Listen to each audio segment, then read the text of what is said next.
নমস্কার আমার কাছের মানুষজন, আপন মানুষজন, কেমন আছেন? আশা নয় বিশ্বাস করি খুব কুশলে আছেন। আজকে দেখেন ভ্যানে আম, আসলে এই আমগুলো বিক্রি করার জন্য না। আপনারা জানেন আমেরিকা প্রবাসী জন শ্রীকান্ত বাবুর প্রায় 100টি আম গাছ আছে, যেখানে মনকে মন আম হয়। উনি ইচ্ছা করলে বিক্রি করতে পারতেন, কিন্তু করেননি। নয়াকান্দি গ্রামের যত ফ্যামিলি আছে প্রত্যেকটা ফ্যামিলিতে তিনি এই আমগুলো দিচ্ছেন। দেওয়ার ভেতর যে একটা আত্মতৃপ্তি, সবাই জন শ্রীকান্ত বাবুর জন্য প্রার্থনা রাখবেন।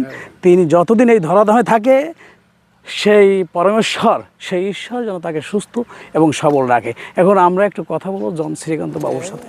আপনার প্রায় 100টি গাছে আম আছে ঘেরে।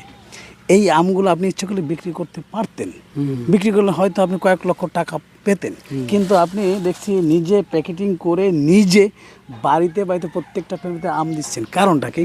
কারণ আমার মন চায় যে আমার গ্রামের প্রতিবেশী, আমার যারা প্রতিবেশী তাগো দেই, এবং এই দেওয়ার ভিতরে একটা তৃপ্তি আছে। আচ্ছা আচ্ছা আচ্ছা। এবং ভালোবাসা আছে, যেটা আমি মনে করি সব মানুষেরই, যে আমি যেটা আনন্দ পাবো সেটাই করা উচিত। আচ্ছা, তা এখন এত বছর পর আমি এত আসছি এবং আমি কোনোদিন আম খাইনি আমার গাছে।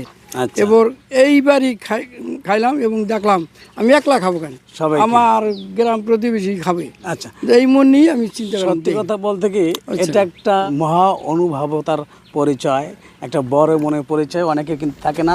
অসংখ্য অসংখ্য ধন্যবাদ আপনাকে।